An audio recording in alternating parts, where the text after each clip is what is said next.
Meu nome é Edgenane Pamplona. Eu sou natural do Rio de Janeiro, Brasil. Para fazer parte desse maravilhoso concurso, eu escolhi Novalis, Os Hinos da Noite, porque tem a ver com o meu momento de introspecção pessoal. Ao ler Novalis, que é quase um oráculo, eu decidi buscar os deuses gregos e comecei por Hipnos, que é o da noite, do sonho. Comecei com uma gravura em maneira negra, que me deu muito prazer fazer.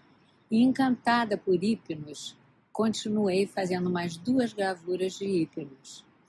Depois, eu me dei conta que faltava a noite, Nix. Fiz uma fotogravura de Nix e depois 2 fotogravuras em uma maneira negra de fotografias da noite, fotografias minhas. Para fazer edição, eu escolhi azul, que era a cor preferida de Novalis.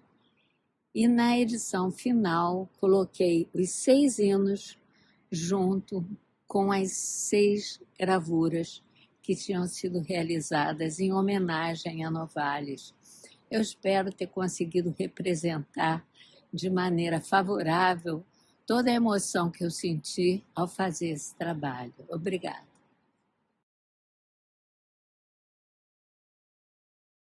Qualquer gravura, é muito importante cortar o papel. Esse papel é cortado à mão e ele tem de tá bem cortado, porque senão a sua gravura vai ficar ruim, apesar de ser de ótima qualidade. É feita uma cama. Nessa cama é marcado o tamanho da chapa que nós vamos imprimir, e o tamanho, os bordos, o limite desse papel que a gente acabou de cortar. Por isso é importante cortar o papel antes. É necessário todo esse rigor.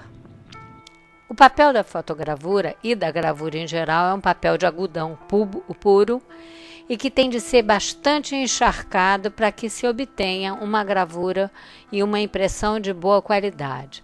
Eles são Archer, Hahnemüller e Fabriani. Eu prefiro Hahnemüller.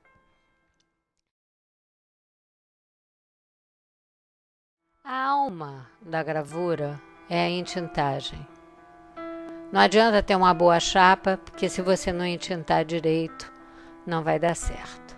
Você precisa de luz, tarlatana, tinta, papel de seda e muita, muita calma.